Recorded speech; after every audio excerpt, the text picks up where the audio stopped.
May mga nagsasabi, nagkokomentaryo na naku, mukhang kamukha-kamukha at kaboses, katono at katimbre. At pareho ng laman ang sinasabi ni dating Pangulong Rodrigo Duterte dito po kay Mayor Baste. Pakinggan ho natin yung kanyang talumpate. Ito pong si Mayor Baste Duterte. Isang ulo lang naman ang kailangan namin. Ang ulo ni Bongbong Marcos! Tingnan mo katangahan nito ni Bangag. Siya nagbukas ng usapin ng flood control na may mga ghost project. Kaya ako tumahimik talaga. Kasi hinayaan ko na mag-self-destruct yung gago na yan. Kasi alam ko sasabog sa mukha niya yan. Because unang-una sa lahat, pag ikaw eksekutibo, you cannot point at someone else for the mistakes of your administration. Nagpahinga lang ako. Kailangan ko magpahinga kasi 2 taon kaming binanatan doon sa Davao. Yung ginawa ni Bangag, yung alam nyo na, yung ayuda, yun naman yung paraan nila. That was a form of indirect vote buying prior to the campaign period. Yun talaga yun. Yung ginamit niya, so sinabi ko naman sa mga taga Davao, tanggapin nyo lang. Total, buwis nyo man yan. Yung nagsikap dyan, para may pera yung gobyerno, pera nyo rin yung kinukuha nyo. Hindi yan galing sa kanya. Pero yung mga taga Davao matatalino na, they are intelligent voters. Akala kasi, yung claim ng mga kalaban, na kami mga Duterte daw, mga authoritarian, yun, mamatay tao, kaya takot lahat. 2 million, matatakot namin yun. Di bukas patay na kami kung takutin namin 2 million na yan. It is a very highly democratic city, actually. Pagka pumunta kayo. That is why, awa ng Diyos, pasalamat ako, sa Davao ako naging mayor kasi ang mga tao dyan, alam nila anong gagawin nila at mahal nila yung lugar nila. Kaya kahit pinahihirapan kami, okay lang man, politika. Tapos, Marcos lang. Alam naman natin sa tatay pa lang yan, kawatan.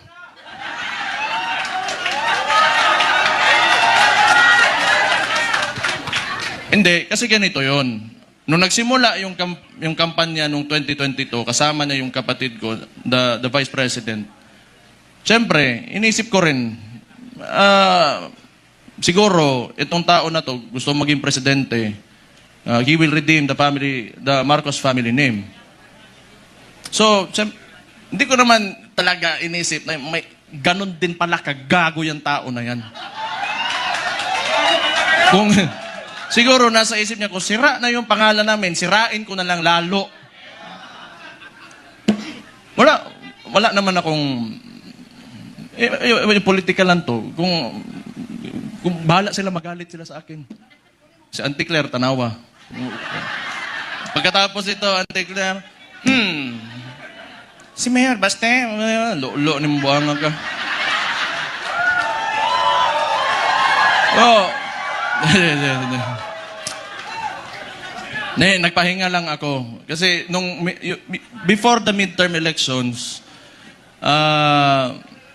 kami doon sa Davao, lagi kami nagmo-mobilize. Kasi nung sinimulan nila yung People's Initiative, papipirmahan nila yung mga papel. Siguro, I do not know. Pero definitely, sa ugali ng mga yan, wag na natin yung buong administrasyon niya. Kasi siya naman yung nasa taas ng chain of command, yung presidente. Definitely, ang suspicion namin, it was for term extension. At that early, 1 year or 2 years pa lang, hindi pa nagdadalawang taon yung termino niya. May pa-people's initiative. Parang plebiscite yan noon na nag-gather lang ng mga tao, pinataas yung kamay, o sige, maging diktador na tayo, maging authoritarian regime tayo for 27 years. So that was the attempt of this guy, Bangag nga na diya sa Malacanang karon. Kita niyo yung nasa UN siya? Ng sipon? May chat GPT na ngayon. Hindi ko naman sinasabi kasi makukulong ako tapos kakasuhan ako. Pero tingnan na lang, what are the causes of cocaine? Tingnan yung chat GPT. how it will affect your nasal cavity. Na, may cellphone na kayo lahat. Wala. Swindler. He is a swindler. Yung ginawa sa atin, kaya nga naniniwala tayo, kasi akala natin itutuloy niya. Ganito lang naman tayo, kaya nandito tayo lahat ngayon. Kayo. Marami tayong parallel groups. Nilapitan ako ni Sir Mike Defensor, pati ni Speaker Bebot. Na nakita ko sila pagdating nila doon sa bahay ko, patay problema na pud ni. Nagpahinga lang ako kasi grabe yung Pero ang akala nila, tumigil na tayo. Hindi pa tayo tumigil. Anong gusto nila? Lalabas lahat ng ginawa nila. Tingnan mo katangahan nito ni Bangag. Siya nagbukas ng usapin ng flood control na may mga ghost project. Kaya ako tumahimik talaga. Kasi hinayaan ko na mag-self-destruct yung gago na yan.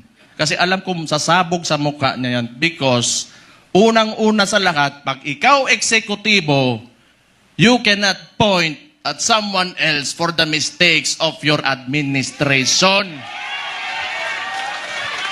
Responsibilidad mo yan, ibig sabihin, either hindi ka nag-iisip o kulang ka sa pag-iisip o hindi mo talaga gusto yung trabaho mo. O kita mo ngayon, nag-backfire sa kanya, and they attempted to, lagi nilang ililiko doon. Pinakita naman namin lahat. Sa Davao, walang ghost project, may resibo kami lahat doon.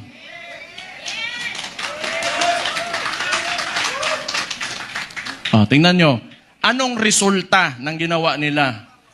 Kasi tinawag na natin yan, yung 2024 is the most corrupt budget or the 2025, yung sinabi ni Sid Ungab nung panahon. Hindi, lahat yan kasi sayo nang kaupo eh. The most corrupt. Bakit di sila makakilos ngayon na tumaas yung presyo ng langis? Walang pera. Bakit di nila kayang babaan yung VAT, yung panawagan ni Leandro Libiste? Di nila kaya kasi wala nang silang nanakawin pa.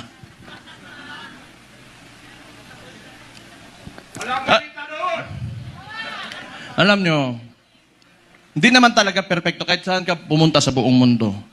May mga lobbyists, the congressmen and the senators, dadaan talaga yung pera dyan because that's the power of the purse. Lobbying and all of that.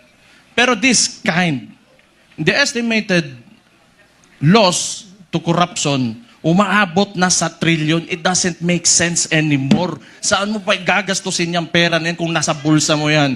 For what? Magkano ba gusto mong, yung kanin mo, gusto mo tag 200 pesos per kilo? Gusto mo yung pinakamasarap na pagkain, pinakamasarap na steak? Ano ba gusto mo sa buhay mo? Yan mga yan, mayayaman na yan. Hindi pa sila nakukontento. Hindi na lang maawa ba? Kita nyo yung mga matatanda na nagmamalingke sa umaga, magdadala ng bayong, tapos pahihirapan mo pa, ngayon tumataas presyo ng lahat. Hindi sa nakatingin sa pangkaraniwang Pilipino, ano ang buhay ng Pilipino. At tapos itong gago na to, patay na buguan eh. Gusto ko ba niya, pag inita nila ako, para ano naman, nagpahinga lang ako. Balik na naman tayo, patay na naman sila sa atin.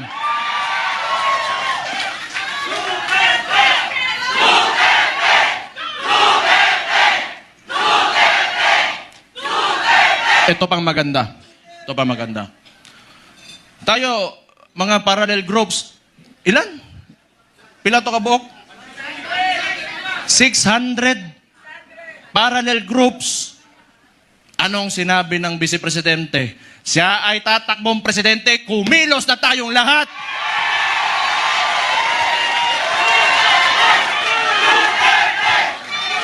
Okay, yan po ang pahayag at manghang po yung mga naging pananalita po ni Mayor Basti Duterte. At dito ho mga kababayan ay yun nga ho, yung kasabay ho niya, no, yung paglulusad po ng yung tinatawag na RAGE coalition. Ito ho yung Reform Alliance for Good Governance and Accountability. O yan po, at kasabay ho niyan ay nanumpa na po na bilang Pangulo ng PDP Laban, ito pong si Mayor Baste. At talagang isa ho sa pinakamatindi ho. Ang sabi niya, wala ho pinakamagandang mamuno sa atin. Sabi ho ni Senator Robin Padilla, mga Duterte. Yun po. Pero matindi ho yung mga binitawang salita ni Mayor Baste.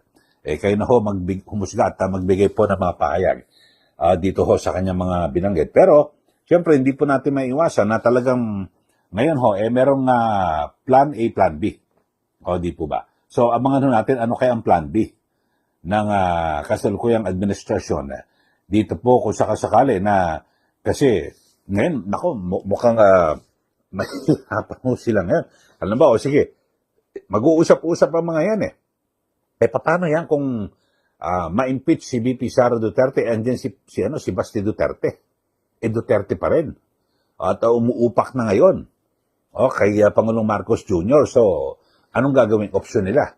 Etong si Mayor Basti Duterte, hindi naman to impeachable officer na pwedeng ipa-impeach at pagbawalan ng makatakbo sa 2028 presidential elections. Napakarami ho ng mga pwede ho mangyari. Hindi po ba? Tapos kung sumablay kay Baste, andyan si Pulong, Congressman Pulong Duterte. So ang dami ho ng mga kwalipikado ho, di po ba? So kasi ngayon ay talagang makikita niyo ho, kahit sa mga social media ho, talagang yung puso ng bayan at talagang tumitindi ho yung hidwaan po sa pagitan po ng mga Pilipino, depende sa kanilang paniniwalang politikal. Pero sa ngayon ay masabi ko natin na mas nakarami po yung mga sumusuporta dito po kay BP Sara o sa mga Duterte dahil sa ito masang Pilipino ho mga kababayan Tapos hindi mo maiwasan na pag-iisipin mo, ang dami hong nangyaring kurakutan.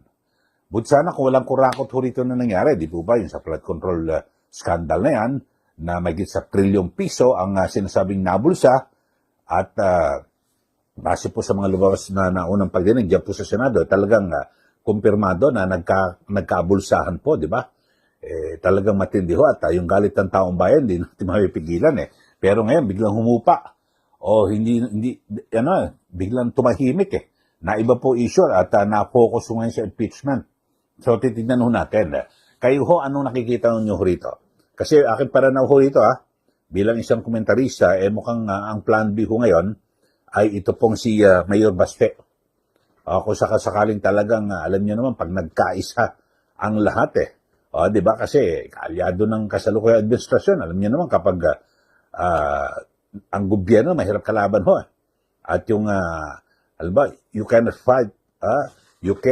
fight City Hall, di ba? Yung mga ganong kasabihan na ibig sabihin, napakahirap. Presidente, kakalabanin mo. So, lahat ng kanyang kapangyarihan nandyan So, may plan B. Etong si Mayor Baste. Kayo, anong